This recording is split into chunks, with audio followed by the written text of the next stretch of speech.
You see Princess Catherine at glittering state dinners, standing beneath chandeliers and in front of cameras, impeccably dressed, perfectly composed, every movement measured, every smile calibrated. That is the version of her the world is meant to see. The future queen, polished, graceful, unshakable. But what she chooses to eat when the cameras are gone and the doors are closed, what she cooks in her own kitchen at the end of a long day, reveals something the palace never really intended you to examine closely. It reveals the truth about who she is beneath the crown, beneath the titles, beneath the carefully curated image. Her private meals tell a story the official photographs never quite managed to capture. If you were to imagine the diet of a future queen, you might picture something extravagant and rarefied. You'd expect refined, exotic tastes, caviar spooned from silver dishes, champagne poured into crystal flutes, elaborate French cuisine with names that sound more like poems than meals. You might imagine multi-layered desserts you can't pronounce and ornate dishes that require a team of chefs just to plate. But Catherine's favourite foods are surprisingly ordinary, almost disarmingly so. And the ordinariness is not an accident. It's not a lack of access or imagination, it's deliberate. Every curry she cooks in a modest kitchen, every green smoothie she blends before the school run, every pizza she makes with 3 excited children pressing dough with floury hands, that's a choice. It's a statement. It is, in its own quiet way, a form of resistance against the forces trying to turn her into something completely separate from the woman she once was. Her food preferences have highlighted her middle-class roots in ways that make some traditionalists in royal circles slightly uncomfortable. They've shown exactly where she breaks with old customs and where she willingly steps into them. They've demonstrated what kind of mother she is determined to be, involved, hands-on, present, and one particular ritual, one kind of meal she insists on preparing herself, even with royal chefs at her disposal, reveals what she values most, staying grounded, staying real, in a world specifically designed to lift her away from ordinary life. The real surprise isn't the list of what Catherine eats, it's what those choices reveal about the impossible balancing act she performs every day, walking the narrow line between being Kate Middleton and being Princess Catherine. Every morning at Adelaide Cottage, tucked away in Windsor, Catherine begins her day in a way that might feel familiar to millions of people, yet still carefully considered. She starts with a simple bowl of oatmeal and a green smoothie. Not just any smoothie, not a sugary, fruit-heavy drink that tastes like dessert in disguise, but something intentionally crafted. According to reports, she blends kale, spirulina, matcha green tea, spinach, romaine lettuce, coriander, and blueberries into what one nutritionist has described as a genuine nutritional powerhouse. This isn't the traditional royal breakfast fare of previous generations. Queen Elizabeth famously favoured toast with marmalade. Prince Philip was said to prefer a hearty, full English breakfast. Those meals reflected their era, their habits, their version of Britain. Catherine's breakfast, in contrast, speaks to a different time and a different woman. Influenced by her middle-class upbringing and a modern awareness of health and wellness, she chooses slow-burning oats and antioxidant-rich vegetables. The oatmeal serves a very practical purpose. It gives her sustained energy for days that are far more demanding than most people imagine. Days filled with royal engagements, meetings, school runs, workouts, and the relentless pace of raising 3 energetic children in the public eye. Catherine has been known to enjoy running, tennis, and high-intensity workouts. Oats release energy gradually, helping her avoid the sugar spikes and crashes that a more indulgent breakfast might cause. But there's another layer to this routine that matters just as much as the nutritional content. Catherine doesn't simply have these smoothies made for her. She makes them herself. She could ask a member of staff to prepare them. She could have a chef design elaborate breakfast menus tailored to her every need. Instead, every morning she is reportedly in her own kitchen, taking ingredients from the fridge, blending her own drink, maintaining this small but significant ritual of normality. It's Kate Middleton's breakfast routine, not a future queen's ceremonial meal, and she has chosen to keep it that way, day after day, as if anchoring herself to something solid before stepping into a life that rarely feels entirely under her control. At lunchtime, Catherine continues the health-conscious theme, but this is also where her choices become even more revealing. She is not a vegetarian, but she often chooses to eat mostly meat-free dishes throughout the day.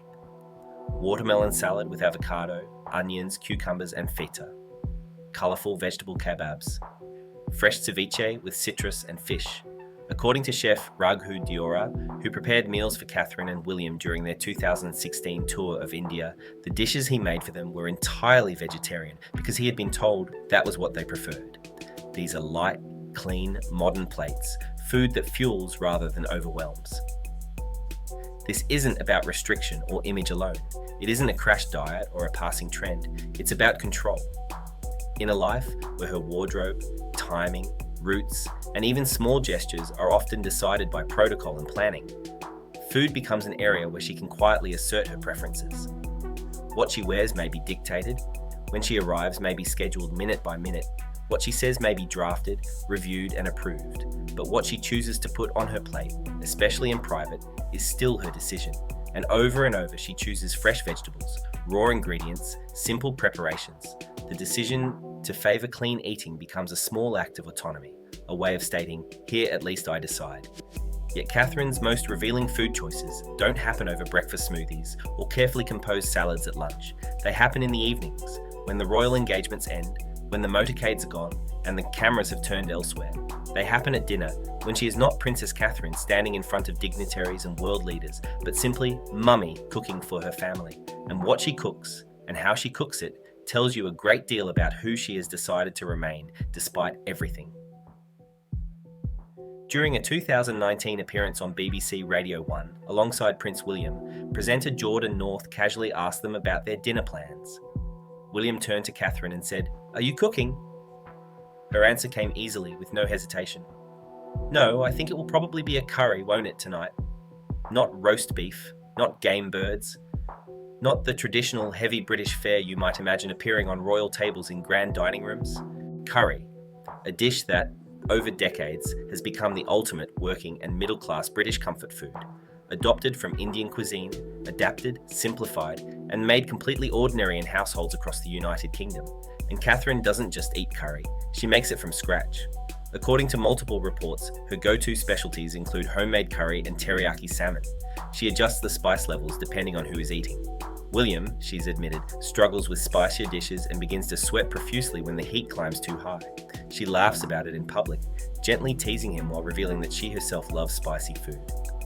Before their tour of Pakistan in 2019, she mentioned that she often has to tone down the heat when she's cooking for the children, though she added proudly, "Charlotte is pretty good with heat."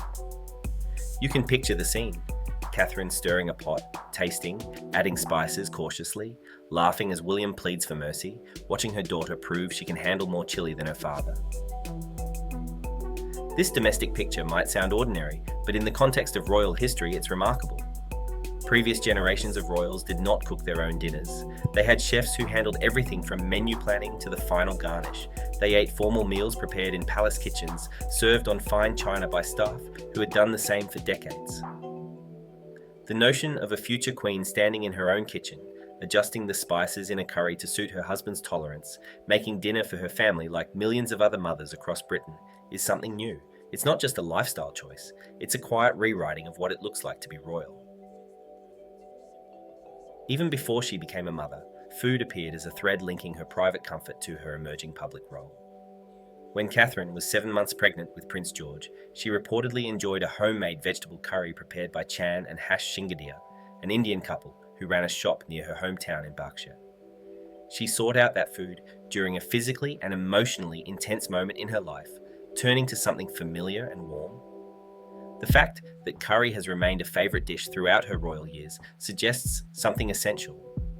She didn't leave behind the flavours of her pre-royal existence when she entered the palace. She held on to them, the tastes she gravitated toward as Kate Middleton have followed her into her life as Princess Catherine. Curry, though, isn't the only ordinary food that plays a central role in her family life.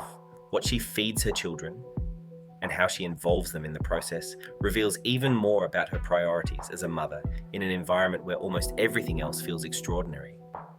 According to Matthew Kleiner-Mann, Chief Executive of the Ivy Learning Trust, Catherine shared a glimpse of their home life during a 2019 visit to Lavender Primary School. She told him that they had made cheesy pasta recently. One child stirred the flour, another added the milk and butter, and together they put the dish together. Cheesy pasta, essentially homemade macaroni and cheese. That is what future kings and princesses are eating at Adelaide Cottage.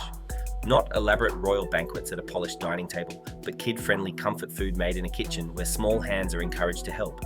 Each child has a role to play. One stirs, one adds ingredients, another helps with the salad. Dinner becomes a collaborative family activity, not just a meal delivered on a tray. Catherine has also talked about how much her children love making homemade pizza from scratch. During a visit to St. Luke's Community Centre in 2018, she told a woman named Yolanda, "I've done that with George and Charlotte, making pizza dough. They love it because they can get their hands messy." You can imagine their laughter as flour dusts the countertops, small fingers press into soft dough, and toppings are scattered a little unevenly but with great enthusiasm. This isn't just about teaching them a life skill, it's about gifting them something most royal children have historically not been given: normal childhood experiences. Diana once took William and Harry to McDonald's for Happy Meals because she wanted them to know what other children enjoyed. Catherine brings the ordinary food experiences into the heart of the home, but she goes one step further. She makes them participatory. The Wales children aren't just allowed to eat normal food, they are encouraged to prepare it. They're allowed to get messy, to feel the textures of dough, to stir, to sprinkle, to experiment. They're discovering that food doesn't magically appear. It's made, step, by someone who cares enough to take the time. And Catherine herself is right there in the kitchen with them, not watching from a distance. According to a Sunday Times report from 2024, after school it is often just the 5 of them at home, Catherine and the children, rather than a cook or housekeeper usually preparing dinner. Catherine insists on cooking for her family herself, even when she has been recovering from surgery, even when she could easily ask staff to do it all. They chose to move to Adelaide Cottage in Windsor, partly to give their children a more normal home life. They even decided that their nanny, Maria Teresa Turion Barallo, would not live with them in Windsor.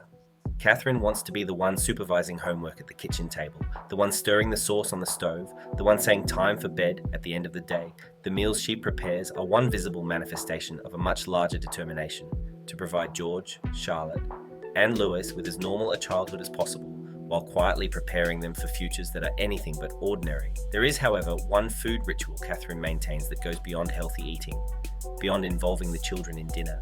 It's deeply personal, almost sacred in its own way, and it reveals what matters most to her when you strip away the public ceremonies and official photographs. During her appearance on Mary Berry's special A Berry Royal Christmas in 2019, Catherine revealed a tradition that surprised a lot of viewers. "I love making the cake," she said, talking about her children's birthday cakes.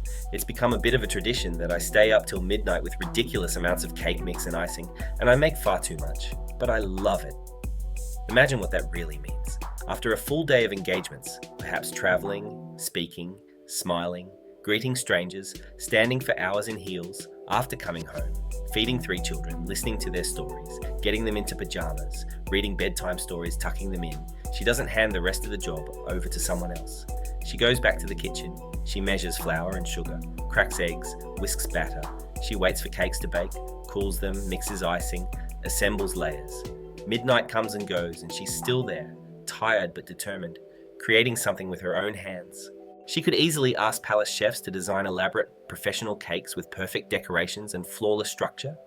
She could order something from one of London's finest bakeries, delivered in pristine white boxes. Instead, she stands in her kitchen with ridiculous amounts of cake, mix and icing, as she put it, and makes far too much. Because for her, it isn't about producing the most impressive cake. It's about being the mother who makes the birthday cake, not the princess whose staff handles it. It's about memory. Years from now, what will stay with the children isn't whether the cake looked like it belonged in a magazine. It will be the knowledge that their mother stayed up late just for them to make their special day feel personal and loved. Catherine told Mary Berry another story that reveals just how central the kitchen has become in her life. She said that Prince Louis's first word was Mary, because Mary Berry's cookbooks sit on a low shelf in her kitchen, right at toddler height. Louis would see the familiar face on the cover again and again, pointing, fascinated, associating it with the space where his mother spends so much time. This small detail speaks volumes. Catherine's kitchen is not a showroom. It's a working space with cookbooks within easy reach, pages probably smudged from use. She references them, tries recipes, adapts them, and her children grow up with those books as part of the visual landscape of home. Catherine doesn't only bake birthday cakes, she bakes Mary Berry's recipes specifically, including pizza, a dough she made with George and Charlotte. She told Mary Berry that they absolutely loved it. The implication is clear. Catherine is still learning, still experimenting, still taking guidance from cookbooks. She tries new things, invites her children into the process, turns cooking into something shared and ongoing rather than a chore happening behind the scenes. When Princess Charlotte turned 5 during lockdown, the official family photo showed her holding bags of fresh pasta they had made and delivered to elderly and vulnerable people near Sandringham. Catherine had turned cooking into an act of service, showing her children that food isn't just about satisfying your own hunger, it's also about caring for others, especially those who are alone or in need. All of this, the midnight baking, the Mary Berry recipes, the pasta making and delivering, the flour on small hands, reveals the priority that rests at the center of Catherine's private life: family connection. In a world defined by public duty, she has carved out these food rituals that belong just to her and her children. They're not on official schedules, not recorded in court circulars, not photographed for press releases. They're fragments of ordinary domesticity she holds close, tiny spaces where she can just be mummy in an apron, not Her Royal Highness in a tailored coat dress, but not everything Catherine eats is about normality and intimate family moments. Some food choices are strategic, calculated, designed to send quiet messages to the public. Understanding when Catherine is eating for herself and when she's eating for the cameras reveals just how constant the performance of royal life truly is. In 2014, during the royal tour of the United States, Catherine and William attended an NBA basketball game in New York. Photographers captured them sharing a bucket of popcorn, reaching in casually throughout the game, laughing together like any other couple on a date night. The images went around the world, relatable, warm, humanizing, effortlessly charming. Was it spontaneous? Perhaps. But Catherine knows that every public food moment is photographed, dissected, and interpreted. When she is seen eating fish and chips at a pub, when she is photographed with what is reportedly her preferred evening drink, a gin and tonic enjoyed after the children have gone to bed, when she samples local dishes during royal tours, none of those moments are neutral. They're not just meals, they're signals. They say, I'm one of you. I enjoy the same things you do. I can be informal, approachable, normal. Food becomes a language the public doesn't need a translator to understand. On royal tours, Catherine has also been willing to be adventurous with food in ways that serve diplomatic purposes. She and William once tried wild geoduck, a large saltwater clam, served as sashimi, despite general royal guidelines that often advise caution around seafood while traveling abroad, due to food poisoning risks. They've sampled local delicacies, attended food festivals, and been photographed trying regional specialties. During a visit to Japan House in London, William mentioned they were big sushi fans, adding, "My wife and I love sushi. We might have to come down here for lunch when no one else is in." That small confession did several things at once. It made them seem sophisticated and modern, clearly comfortable with global cuisine. It subtly pushed back against the idea that royals live by rigid, old-fashioned rules about food. It also made them sound like any other busy couple, dreaming about sneaking away for a quiet lunch date. Her snacking habits, revealed here and there in conversation, also seemed carefully curated. She has told children during hospital visits that when she was little, she used to eat lots and lots of olives. She's mentioned that she loves papaya. She's been photographed eating goji berries and raw vegetables. These are healthy, aspirational snacks, things that fit seamlessly into the image of someone who is disciplined yet not fanatical, who cares about wellness, who sets a good example. They suggest balance, moderation, and control, all qualities people expect from a future queen. And yet, there is one indulgence Catherine hasn't tried to hide. She has a well-documented love of sticky toffee pudding. Former royal chef Darren McGrady has said it's one of her favourite desserts, a classic British pudding made with dates, sponge cake, and rich toffee sauce. Catherine is known to enjoy it at the Old Boot Inn in Stamford Dingley, near her family home in Berkshire. That detail does more than tell you she enjoys dessert. It anchors her to a particular place, a particular time. It suggests that she still returns, at least in small ways, to the pubs and neighbourhoods of her pre-royal life, to familiar flavours that long predate tiaras and titles.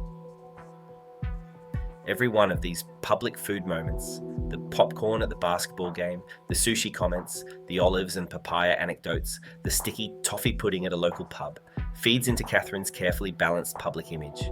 She is relatable, but not ordinary, refined, but never snobbish, adventurous, but not reckless, health conscious, but not extreme. She eats well, but she allows herself treats. None of it feels chaotic. It all feels measured, thought through, almost perfectly calibrated, and that brings us to the heart of what her food choices truly reveal. They expose the fundamental tension at the centre of her royal life. Catherine must remain ordinary enough to feel approachable to the public. to be someone people can imagine bumping into at the supermarket, someone who makes cheesy pasta with her kids and eats curry in a cozy kitchen, someone who enjoys sticky toffee pudding at a village inn. At the same time, she must remain special enough to justify her position, to attend state banquets, to adhere to discipline and protocol, to look flawless under the gaze of the world. She lives in the space between those two demands, and food is one of the tools she uses to navigate that space. Every food choice Catherine makes is, in its own way, a negotiation between the Kate Middleton, who grew up in a middle-class family, snacking on olives and shopping at normal grocery stores, and the Princess Catherine, who represents an ancient institution on the global stage. At breakfast, in her own kitchen, blending her own smoothie and spooning oatmeal into a bowl, that's Kate. At state dinners, eating whatever is placed in front of her with perfect posture, impeccable manners, and carefully chosen conversational topics. That's Catherine. When she cooks curry at home for William and the children, seasoning and tasting and laughing as they react. That's Kate. When she samples local delicacies on royal tours with cameras clicking from every angle. That's Catherine. The food itself isn't just food, it's an expression of identity. It's a way to exert control. It's one of the very few areas where she can make autonomous decisions in a life defined by tradition, protocol, and expectations. She cannot always choose what she wears to major events. Stylists and guidelines and unspoken rules often dictate that. She cannot freely choose what she says in public. Speeches are drafted, edited, approved. She does not control her schedule. Engagements are organized months in advance by teams of staff. But she can choose to stand at a stove and cook dinner herself. She can choose to stay up late and make her children's birthday cakes from scratch. She can choose curry instead of roast beef. She can choose to show George, Charlotte, and Louis that food is something you make, something you touch, something you participate in, not just something that appears on a plate, carried by someone else. These small decisions, what to eat, what to cook, how to involve her children in the process, become acts of autonomy in a life where autonomy is rare.